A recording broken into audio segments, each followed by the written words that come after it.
오늘 우리에게 주시는 하나님 말씀을 봉독합니다. 시편, 구약성경 시편 126편 1절에서 6절입니다. 성경책 898쪽 시편 126편입니다. 봉독해 드리겠습니다.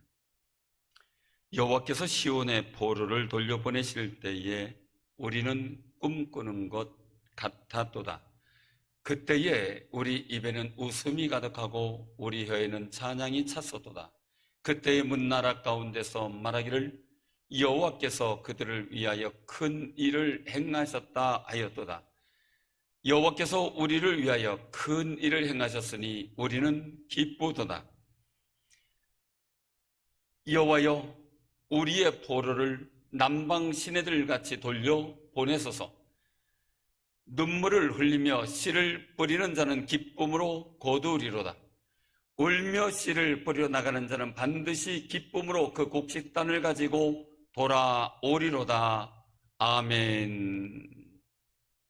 오늘 이 말씀을 통해서 우리 같이 하나님의 거룩한 은혜를 깨닫고 또한 소망하는 시간 되기를 바랍니다. 오늘 본문 말씀의 시편 기자는 이스라엘 백성이 포로 생활, 즉 바벨론에서 있었던 포로 생활을 청산하고 고국인 가나안 땅인 예루살렘으로 돌아온 상황을 찬양하고 있는 겁니다. 고레스 왕에 의해서 포로로 끌려와 있던 하나님의 백성, 이스라엘 민족 백성이 자유가 선포됩니다. 그런데 오늘 말씀 속에서 고백은 이 모든 일은 여호와께서 하신 일이다 라고 고백을 하고 있지요. 이스라엘 백성들이 범죄했어요. 그런데 하나님께서는 그들을 놓지 아니하시고 하나님을 잘 섬겨 복받는 백성이 되게 하시려고 포로 생활의 징계를 겪게 했던 거죠.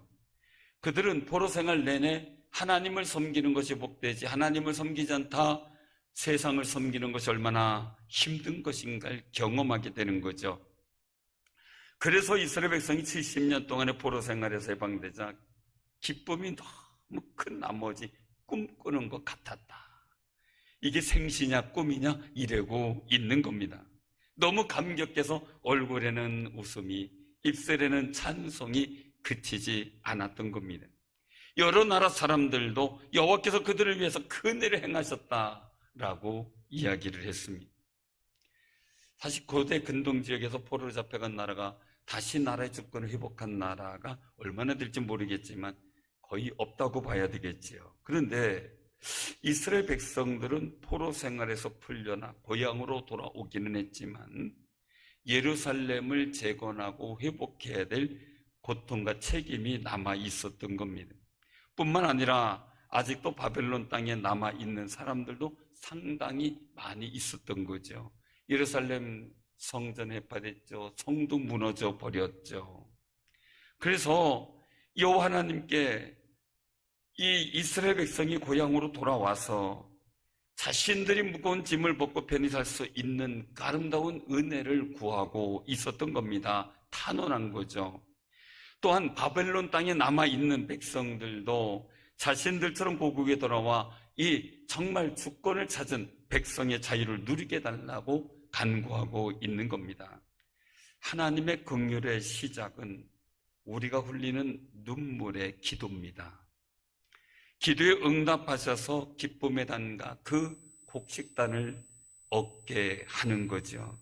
그러므로 우리들도요, 나 자신도 그렇지만 이웃, 가족, 교회와 나라를 위해서 눈물을 흘려 기도하는 아름다운 마음이 많아지기를 바랍니다. 오늘 본문 말씀은요, 씨를 뿌리러 나가는 자는 반드시 기쁨으로 그 곡식단을 가지고 돌아오리라 라고 말씀하세요. 눈물을 흘리며 씨를 뿌리는 기도의 열매들이 반드시 있다는 사실도 기억하시기를 바랍니다.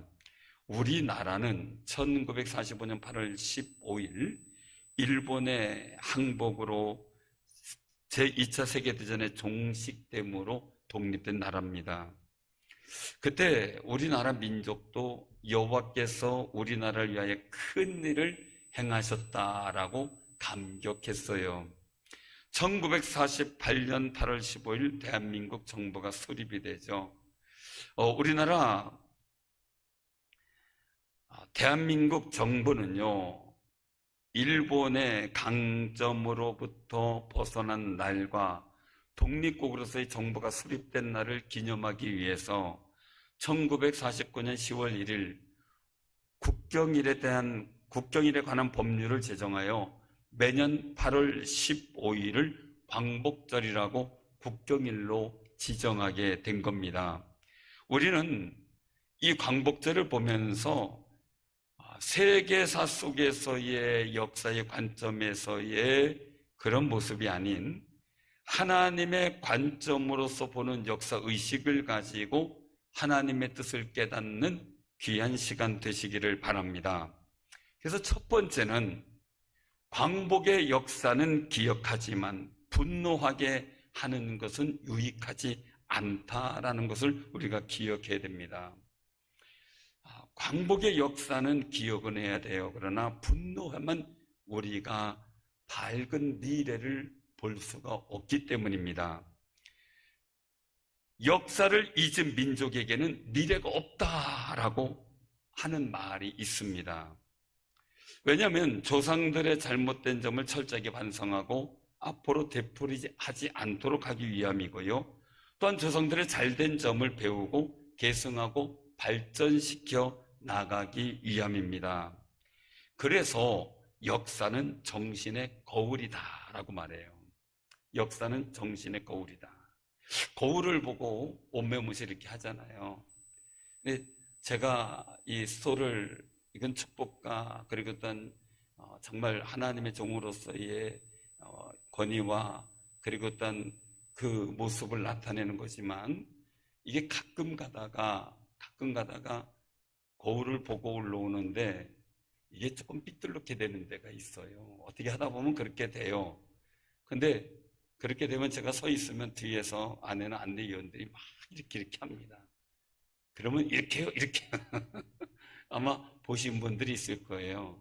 근데 지금은 그러질 않아요. 왜냐하면 투명막이 약간의 거울의 역할을 해서 제가 이게 똑바르게 됐구나 안 됐구나 이거를 볼 수가 있어요. 그런데 말이에요, 이것을 보는데 거울을 보고 내 자신에 대해서 성질만 자꾸 내고 분노를 가지고 있다면 내 스타일이 바뀌겠냐고요. 화만 나지요. 스타일이 나아질 수가 없는 거죠. 마찬가지로 거울이 나라의 역사라고 본다면 그 역사를 보고 분노하라고 가르치는 교육은 바르다고 할 수가 없죠. 왜? 고칠 수가 없고 그리고 어떤 방향을 전환할 수가 없다는 겁니다. 그래서 우리가 중요한 것은요, 너무 반미 반일 감정을 일으키는 것은 미래 역사를 만들어 가는데 유익하지 않다는 점입니다. 우리의 거울과 같은 역사를 보고 있는 후손들에게 역사를 보고 분노하라면 우리 역사는 앞으로 발전이라는 것을 장담하기가 어렵기 때문이죠. 역사를 보고 분노하라는 이 역설적인 구호는 우리의 앞날의 역사를 점점 어둡게 만드는 방향이 되기 때문입니다. 그런 의미에서 보면 우리 자녀들의 교육 현장에서 과거의 역사에 대해서 분노를 일으키게 역사를 가르치고 있다는 점은 참 우리에게서 우려스러운 점이죠. 마찬가지로요, 나 자신, 내 옛날의 실수와 과오 다 있을 수 없죠. 없는 사람 없죠. 가족의 과거의 실수와 과오, 이것에 대한 이런 과거에 대한 분노와 증오를 갖고 사는 사람은요, 앞날의 미래가 불투명합니다. 그래서 우리 스스로도요, 용서하고요, 축복하는 마음으로 과거를 정말 용서하면서 지나고요, 기억은 하되요, 앞날을 정말 내가 생각해 볼 때 분노하기보단 앞날에 대한 비전과 꿈을 가질 수 있도록 노력해야 한다는 겁니다. 홀로코스트 그러면 다 알 겁니다. 세계 제2차 세계대전 중 나치, 즉 독일과 그 협력자들이 600명에 달하는, 600만 명이죠. 참 600만 명에 달하는 유대인과 그리고 100만 명이 넘는 기타 인종을 대량 학살한 사건입니다. 사실 우리나라는 일본에서 얼마나 많이 죽었습니까? 말도 못하지요. 1945년 5월에는 유럽에 거주하던 유대인들이 약 3명에 2명꼴로 학살을 당했어요. 거의 존재감이 없이 된 거나 마찬가지죠. 이스라엘 민족은요, 이걸 홀로코스트 기념관을 지어 놓았어요. 그래서 그것을 야드바셈이라고 이름을 했어요. 그 야드바셈은 그 히브리 말인데요, 기억하라. 기억하라. 그리고 그 기념관 메인홀에 보면요, 글귀가 써 있는데 그 말이 뭐냐면 용서는 하되 잊지는 말라라는 겁니다. 그 글귀를 새겨놓고요, 국민교육의 도장으로 삼고 있어요. 그래서 이스라엘 민족은 후손들의 마음을 분노하게 하기보다는 차분하게 만들고 미래를 바르게 바라보는 시각을 만들어 주라고 교훈하고 있는 겁니다. 이런 역사의식이 지금 이스라엘을 만들고 있다는 것이죠. 일본은요, 사실 생각만 해도 분노가 치밀 수 있어요. 왜냐하면 36년간 우리나라를 지배하면서요, 애굽처럼 민족 말살 정책을 폈거든요. 우리 민족을 전쟁의 희생물로 삼았어요. 종군 위안부로 삼았어요. 신사참배를 강요하고 창씨개명과 여러 가지를 통해 민족성을 없애려고 했어요. 사실 우리나라도 많은 피해가 입었는데 나카사키하고 히로시마의 원자탄이 떨어졌을 때 말이에요, 거기에 우리나라 조선인들이 강제징용으로 끌려가서 거기 군수물자 시설에서 얼마나 많이 일했는지 모른답니다. 그런데 더 속상한 거는요, 그것을 이제 나중에 복구를 해야 되잖아요. 또 복구를 하는데 우리 조선 사람들은요, 어디 일가친척, 다른 일본 사람들 일가친척 집으로 다 피신했는데 갈 데가 없으니까 그냥 거기에 있었는데, 그 전후 복구, 히로시마 나카사키를요 복구하는데 우리 한국 사람을, 조선 사람들을 들여보내서 복구를 시켰다는 거예요. 그래서 더 큰 희생자가 났다는 거죠. 봐도 못하는 일인데, 영국의 신문 기자 이 프레드릭 맥킨지라고 하는 분이 있어요. 이분이 1900년도 초반 영국 일간지 그 데일리 메일의 특파원으로 2차례 한국에 와서 러일 전쟁과 3.1운동을 취재하고 가요. 그래서 책을 2권을 썼는데 1908년에 대한제국의 비극이라는 책, 두 번째는 1920년도에 한국의 독립운동, 3.1운동이 끝나고 나서니까요. 그 맥킨지는 그렇게 얘기를 했어요. 일본은 애초부터 한국인을 경멸했다. 나무꾼이나 지게꾼으로밖에는 쓸모가 없는 사람들로 만들려고 했다. 한국인의 민족적 이상을 말살시켜 일본인으로 만들되 지배계급과는 다른 열등한 일본인으로 만들려고 했다. 이렇게 기록을 했어요. 그리고 1910년과 1919년 일본 제국주의의 통치는 무자비했는데, 이 시기 조선 총독부 총독이었던 데라우치 마사타케라고 하는 사람은요, 그런 말을 했어요. 한국인은 집어삼켜 씨를 말려야 할 민족이다라고 공공연히 얘기를 한 거예요. 그리고 일본은 미국이나 다른 나라에 자신들의 명분을 옹호해줄 박수부대를 만들면서요, 일본 통치 한과는 3.1운동이나 모든 것을 폭도로 몰아가기 시작을 했던 거예요. 그런데 맥킨지는 그렇게 얘기를 하고 있어요. 한국인에게 무서운 잠재력이 있다는 거예요. 그것은 한국인의 기질과 강인한 정신이었다라고 했어요. 그래서 맥킨지의 글에 보면 그렇게 나오는데, 일본인은 한국인의 성격이 예상하지 못할 정도로 끈질기다는 사실에 충격을 받았다. 한국인의 무표정한 얼굴 밑바닥에는 그들만의 어떤 단호한 정신력이 깔려 있었다.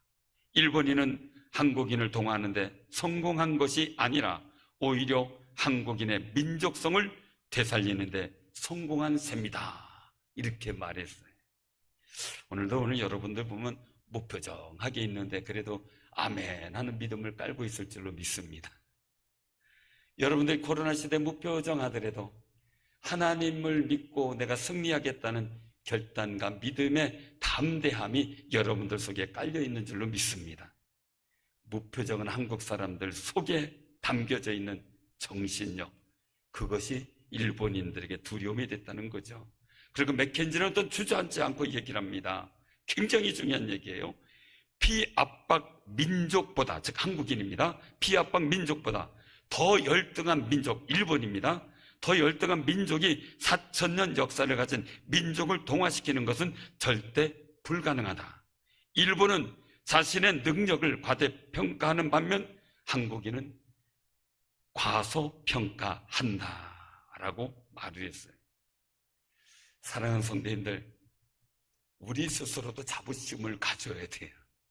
우리나라에 대한 긍지도 가져야 되죠.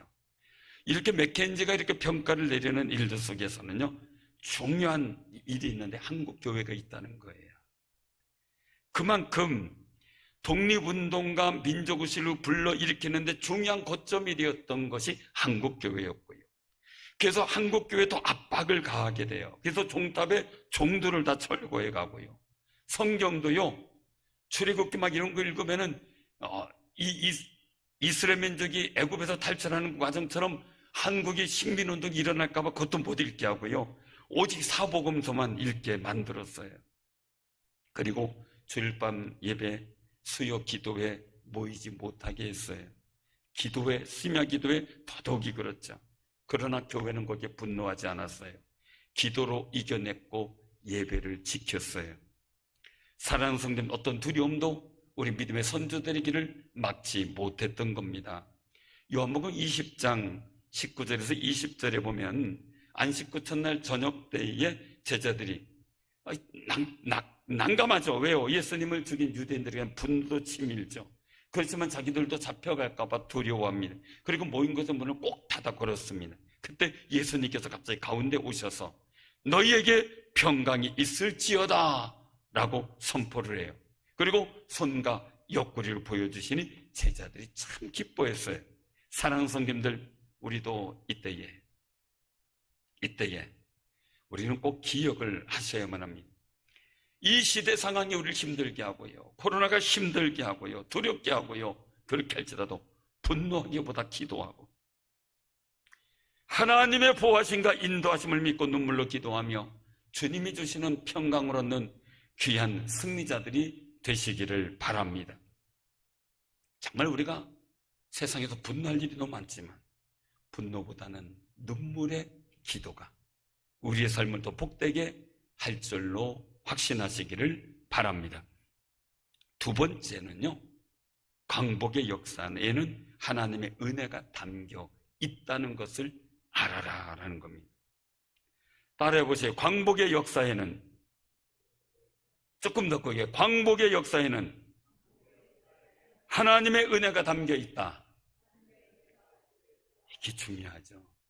우리가 이제 예배를 3부로, 5부로 나누고 3부로 나누고 신축성 있게 조절하는데 우리 사랑하는 성도님들 잘 협력해 주셔서 너무너무 감사드립니다. 그 속에 하나님의 은혜의 역사가 꼭 있을 줄로 확신하시기를 바랍니다. 8.15 광복은요, 우리 민족의 눈으로 보면 우리 민족 자결을 통해 스스로 독립을 쟁취한 것이 돼요. 우리가 볼 때는 그렇게 볼 수는 있어요. 그러나 세계사의 눈으로 보면 2차 세계대전에서 연합국이 승리하여 얻어진 결과예요. 그것은 부인할 수가 없죠. 그래서 함석권 선생님, 그분은 성서적 입장에서 본 조선 역사라는 책에서 그런 말을 했어요. 8.15 광복은 하나님이 우리에게 준 떡이다. 떡이다. 오늘도 떡 받아가시잖아요. 웬 떡이냐 이렇게 하지 마시고 대접하는 분들 위해서 많이 기도해 주세요. 이게 진짜 웬 떡이냐라고 싶을 정도로 우리 광복은 하나님이 주신 떡이다라는 거예요. 왜냐면요, 만일 이 8.15 광복이 며칠만 늦었다면요, 한국 교회는 회복하기 힘든 엄청난 피해를 입었다는 겁니다. 이 일본은요, 8월 18일 1945년 8월 18일 해방 3일 뒤에 만약에 해방이 안 됐다면요, 그날 교회의 여러 교파 지도자들을 대대적으로 일괄 살해할 음모를 계획하고 있었어요. 이 같은 사실은요, 한국 역사가로 유명한 문종창의 군북 일본 조선 강점 36사라는 책에 550쪽에 정확하게 밝히고 있어요. 그런 정보를 어떻게 알게 됐느냐? 일본 말 종로경찰서의 형사주임인 최운하라는 한국인에 의해서 이게 밝혀지게 돼요. 왜냐하면 일본은 한국에 미군이 상륙하면 조직화된 한국인들의 조직인 교회가 들고 일어나서 미군과 연락하고 일본군에 저항하게 해서 자신들을 공격할 것이라고 판단을 해요. 그래서 한국교회 전멸 계획을 세우고 있었다는 거예요. 그런데 하나님은 3일 전에 항복을 시켰어요. 사랑하는 성도님들, 일본은요, 한국의 민족성을 말살하려면요, 교회를 없애야 한다고 판단을 했어요. 그래서 한국교회 예배를요, 일본 천황한테 하는 예배로 둔갑해서 예배 전에 일본 천황한테 경례를 붙이게 한다든지 이런 행동을 하게 했어요. 신학교를요, 황도 정신, 곧 천황의 정신을 배우는 황도 수련소로 변질시켜버리기도 했고요. 심지어 목사님들을 일본 천황을 숭배하는 신사를 건축하는데 동원해서 계속해서 강제 노역을 시켰어요. 하나님 말씀 보고 기도하지 못하도록 말이죠. 예수님을 믿는 신앙을 지키기 위해서 교회 지도자가 50명이 넘게 숭배했어요. 우리가 볼 때 지금은 50명 그러면 아닌데 그 당시에 목사님들은 많지 않았잖아요. 그런데 50명이라고 하는 것은 굉장한 숫자입니다. 거의 다라고 볼 수가 있죠. 2천여 명이 감옥에 갇혀요. 교회당은 200여 곳이 폐쇄되고요. 그 예배당을요, 창고나 가마니 공장으로 사용했고요. 심지어 한국인을 잡아다가 고문하고 죽이는 헌병대 사령부로 쓰기도 했어요.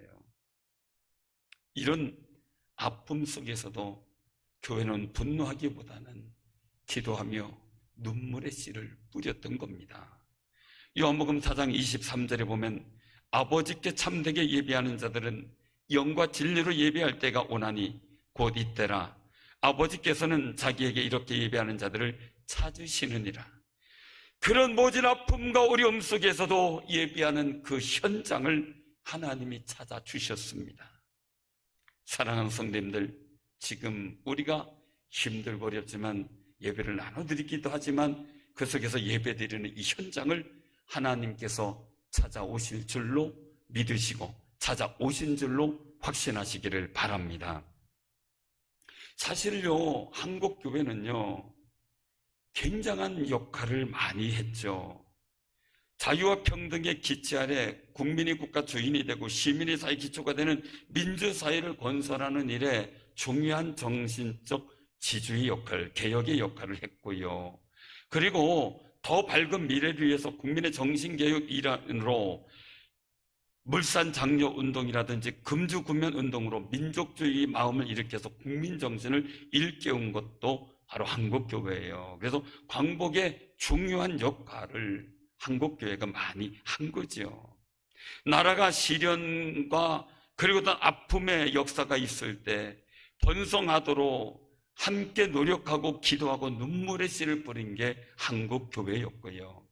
사랑하는 성도님들, 하나님은 안 계시다는 잘못된 이데올로기 사랑이 퍼졌어도 한국교회는 거기에 중심을 잡고 이 나라 이 민족에게 바른 가치관을 심어 주었던 겁니다. 지금까지 우리나라 역사를 보면 교회가 부흥할 때 나라도 부흥했습니다. 교회가 안정될 때 나라도 안정되었습니다. 그런데 교회가 혼란하면 나라도 혼란했고 나라가 혼란하면 교회도 혼란하게 되었습니다. 이럴 때 우리 한국교회는 지금 이 시기에 어떤 역할을 할 것인가에 대한 중대한 결정이 필요할 때기에 우린 끊임없이 예배를 드리며 하나님 앞에 눈물의 씨를 뿌리려고 노력을 하는 겁니다. 나라가 혼란하고 어려움을 당할 때 교회는 모여서 철야기도 하며 눈물로 기도했습니다.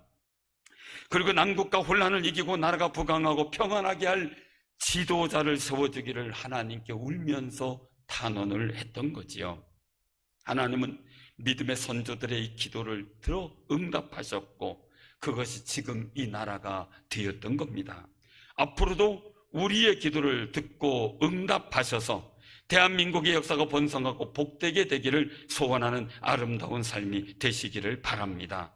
중요한 것은요, 우리가 예배를 드리고 모여 기도하며 눈물 뿌려 기도할 때 그때 하나님께서도 우리 함께 하시고 하나님의 거룩한 은혜를 우리에게 부어주실 줄로 믿으시길 바랍니다. 지금은 어떨런지 모릅니다. 앞으로도 어떨런지 모릅니다. 그러나 중요한 것은 우리의 눈물을 보시는 하나님께서 우리나라 대한민국의 역사에 하나님의 은혜가 부어주시길 소망하는 여러분들의 마음이 끊이지 않는다면 반드시 주의 은총의 거룩한 역사가 이루어질 줄로 믿으시기를 바랍니다. 세 번째는요, 복된 역할을 한 것을 기억하고 인정할 때 복된 역사가 만들어집니다. 우리 다시 한번 따라해 보시기 바랍니다. 복된 역할을 한 것을 기억하고 인정할 때 복된 역사가 만들어진다. 사실 광복이란 말은요, 빚을 되찾다라는 뜻이에요. 잃었던 나라의 주권을 되찾은 거지요. 예수님께서는 이 세상에 빛으로 오셨다고 요한복음 1장 1절에서 5절까지에서 말씀하셔요. 태초에 말씀이 계셨는데 이 말씀이 하나님과 함께 하셔서 세상의 만물을 창조하는데 역사하셨다는 거예요. 그런데 그 말씀 안에 생명이 있는데 이 생명은 사람들의 빛인데 이 빛이 이 세상에 비춰졌는데 어둠이 깨닫지 못했다라는 거죠. 사랑하는 성도들, 그러나 우리는 그 빛을 받아들이고 믿었기에 천국의 소망이 있고 영생의 확신과 은혜 가운데 살아가게 된 것임을 믿음으로 감사하시기를 바랍니다. 예수님께서 세상에 오심은 믿는 사람들에게는 광복이에요. 왜냐하면 생명의 빛, 하나님의 백성으로서의 빛을 잃어버리고 사단이 만들어 놓은 세상의 문화의 덫에 포로가 되어 암흑에 거하고 있었던 우리, 사망으로 가고 죄악 가운데 있었던 우리에게 빛을 비춰주셨습니다. 생명의 빛을 되찾게 하셨습니다. 은총의 빛을 되찾게 하셨습니다. 하나님의 자녀라는 거룩한 빛을 되찾게 하셨습니다. 소망이 없던 우리에게 예수님은 소망의 빛을 비춰주셨던 겁니다. 사랑하는 성도님들, 그 복음도, 예수님을 통해 주신 복음도 우리에게 영적 광복이라는 사실을 기억하며 사시기를 바랍니다. 우리나라의 역사는요, 시련과 고통의 역사예요. 나라가 세워지고 수없이 많은 외세의 침략과 약탈이 우리나라에 계속 있었어요. 옛날에 중국에서 얼마나 많은 어려움이 있었습니까? 국녀로 공출해 가고요. 우리 자녀들이 그래서 조혼이 생겨가지고 막 그냥 그 어릴 때 결혼시켜버리고 말고 그랬잖아요. 사랑하는 성도님들, 우리가 꼭 이런 역사 속에서요, 또 평온할 때는 어땠어요? 평온한 시절은 내부적인 소요와 혼란이 있었잖아요. 그래서 그런 말이 있더라고요. 인류의 역사는 전쟁의 역사다. 그만큼 인류 역사 속에 전쟁이 없던 시기가 거의 없었다는 거죠. 우리나라 대한민국도 많은 전쟁을 치른 나라지만 주권을 지금까지 지켜내고 자유대한민국으로 유지한다는 것은 하나님의 은총입니다. 물론 수많은 순교자와 애국지사가 있었지요. 반드시 그분들의 명예와 그분들의 후손들이 정말 보호받고 안위받는 보장이 있어야 된다는 거지요. 그래서 우리는 순교자와 그리고 애국지사들의 후손들을 위해 더 열심히 기도해 줄 수 있어야만 합니다. 그런데 좀 아픈 것도 있어요. 왜요? 이게 진짜 애국지사는 등재도 못한 분도 있는데 아닌 사람이 등재되는 경우도 많이 있다는 걸, 그것 때문에 참 가슴이 아파요. 그게 한 예가 보면은 8.15 유공자라고 등재가 됐다면 자랑스러워서 그 이름도 밝히고 이런 분들이 이렇게 수고했다 이렇게 해야 되는데 명단을 공개를 안 하죠. 슬며시 혜택만 받고 있는 사람도 있다는 그런 의구심도 많이 나와요. 그런데 어느 한 분이 지금 나라에도 중요한 위치에 있는 분이 그분을 초청한 강연장에서 한 얘기예요. 자신은 광주와 인연이 없어 가본 적이 없습니다. 그런데 5.18 현장에 가 있지도 않았는데 5.18 유공자로 등재가 돼 있어 광주와 인연이 생겼습니다. 아마 민주화 운동을 했다고 넣어준 것 같습니다 라고 말을 했어요. 그렇다면 양심이 있으면 나 아닙니다 할 줄 알아야 되잖아요. 근데 그냥 있어요. 정말 그 유공자를 선정하는 사람과 가까웠던 분이기도 하고 그런 분이죠. 5.18 유공자에 관계된 분은 1인당 6억에서 8억 정도 받았다 그러죠. 그리고 각종 국가고시에 가산점 10%를 부여해줘요.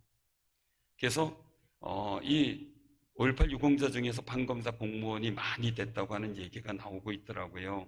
당락이 1, 2점 차로 결정하는 치열한 국가고시에 가산점 10%라면 합격의 결정적인 점수가 되긴 하겠죠. 또 수학여행 중 세월호 사건으로 사망한 사람이 거기도 8억 이상 이렇게 얘기를 추정을 하고 얘기를 하고 있더라고요.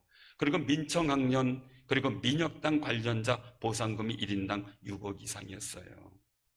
그런데요, 연평해전에 참여해서 순직한 군인들은 보상액이 3,100만 원에서 6,500만 원이에요. 6.25 참전과 월남전 참전한 국가유공자 1인당 매월 지급액이 18만 원이에요. 진짜 인정해주고 평가를 높이 해줘야 할 분들은 형편없이 특별법이 없어서 형편없는 대접을 해주는 거 아닌가라는 생각이 들어 참 안타깝습니다. 왜냐하면 이게 중요하냐면요, 출애굽기 역사에 보면 이스라엘 민족이 노예로 전락하는 상황이 생겨요. 왜냐하면 출애굽기 1장 8절 이후에 보면은 요셉을 알지 못하는 새 왕 바로가 등극을 해요. 그래서 애굽을 다스리는데 이스라엘 자손이 우리보다 많고 강하다라는 것 때문에요, 이제는 제재를 가하기 시작하는데 노예로 전락을 시켜요. 여기서요, 요셉을 알지 못하는 왕, 이게 뭐냐면요, 요셉의 공로를, 요셉이 이스라엘 민족이지만, 이스라엘 백성이지만 애굽에 와서 애굽을 얼마나 통치를 잘했는지 모르는데 그 공로를 인정하지 않는 왕이란 얘기예요. 그것 때문에 이스라엘 민족이 노예가 되는 거죠. 우리나라가 광복을 얻고요, 지금 자유민주주의를 유지하게 된 것은요, 순교자와 애국지사가 있어요. 그리고 한국교회가 있기 때문이죠. 그런데요, 이 일들 속에서 대한민국을 건국한 분들의 공로를 깎아내리고 북한을 세운 사람은 높이 치하를 하고 하는 일들을 볼 때 참 답답합니다. 왜 그런 가치관이 생겼는지 속상한데요. 마찬가지로요, 나라를 위해 일한 한국교회가, 정말 애국의 역할에 중요한 일을 한 한국교회가 그 역할에 저평가를 받고 비난을 받도록 만들어지고 있다는 사실에 대해서 참 속이 상합니다. 그렇지만 우리는 분노할 수가 없습니다. 위하여 눈물 뿌리며 기도할 따름이죠. 지금의 우리나라가 있는 데는요, 우방 국가인 미국과 연합군의 도움이 컸다는 사실을 우리 인정하지 않을 수가 없어요. 그럼 고마워해야 되겠지요. 그런데 이런 사실을 인정하지 않는 지도자가 많아진다는 것은 우리나라가 만들어가야 할 미래 역사에 유익하지 않다는 거죠. 우리나라가 과거의 역사에 복된 역할을 한 분들을 바르게 인정해주고 우리나라를 도운 국가들도 인정해주는 지혜와 바른 역사 의식이 있을 때 우리나라는 더 좋은 미래를 만들어갈 수 있는 가치관이 세워지기 때문입니다. 그러므로요, 정말 우리나라의 바른 역사의 가치관이 생겨나도록, 그리고 또한 우리나라를 위해서 정말 희생하고 헌신한 사람들이 복되게 인정받고, 그리고 또한 그분들의 후손이 복되도록 우리가 눈물로 기도해주는 아름다운 삶이 되시기를 바랍니다. 더불어 중요한 거죠, 우리 교회가 있기까지 수많은 분들이 애를 썼어요. 헌신했어요. 하다못해 차량 운행도 그렇지만 여기 예배당이 깨끗하게 예배드릴 수 있는 처소가 될 수 있도록 성전 미화하고 식당을 봉사하며 성도들이 먹을 거를 준비하고 애쓰고, 그리고 또한 여러 가지 일들속에 예배 모든 일들을 마쳐 찬양하고 준비하는 모든 수고들 말이죠. 전도하고 교회를 알리며 자랑하며 많은 사람들에게 교회를 정말 알리는 그런 역할을 하는 모든 일들, 그런 분들의 수고를 우리가 알아줘야만 합니다.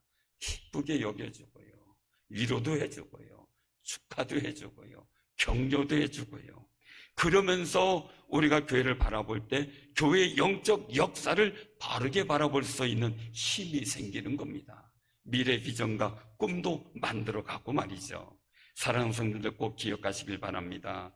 우리가 기억하는 것은 복된 역할을 한 것을 기억하고 인정할 때 복된 역사를 만들어갑니다. 무엇보다 중요한 것, 하나님께서 이 나라에게 주신 은총, 내게 주신 은혜들, 우리 교회를 통하여 역사하신 은혜들을 늘 기억하며 감사하며 찬양하는 아름다운 예배를 쉬지 않고 드릴 수 있도록 기도해 주시기를 바랍니다. 광복절을 보내면서요, 우리는 우리나라 역사가 더 복되어지기를 기도 많이 해야 됩니다. 현재의 시대의 나라와 교회를 위해서 울며 눈물을 뿌리며 기도할 수 있는 용기도 필요합니다. 왜냐하면 이스라엘 민족이 이제 예루살렘을 재건하고 예루살렘 성전을 재건하는 일들 속에 눈물의 씨를 다시 뿌려야 됐습니다. 포로 귀환 때문에 눈물을 뿌렸는데 이제는 예루살렘 재건을 위해서 눈물을 뿌려야 되고, 이제 형제들, 아직 돌아오지 못한 포로에서 귀환하지 못한 형제들을 위해서 또한 기도하는 눈물의 씨를 위해서 기도하고 있는 겁니다. 우리도요, 나라 민족을 위해서, 교회를 위해서 끊임없이 눈물의 씨를 뿌려 기쁨의 단을 바라보는 아름다운 승리가 있기를 바랍니다. 말씀 마치려고 합니다. 이 광복의 역사는 기억하지만 분노하는 것은 유익하지 않습니다. 또한 두 번째는 광복의 역사에는 하나님의 은혜가 담겨 있다는 겁니다. 세 번째는 복된 역할을 한 것을 기억하고 인정할 때 복된 역사를 만들 수 있는 힘이 생깁니다. 나라 민족과 한국교회를 위해서 눈물로, 그리고 울며 씨를 뿌리는 여러 사랑하는 성도들의 믿음의 마음을 통해 기쁨의 단을 거둘 줄로 믿으시기를 바랍니다. 기도하겠습니다.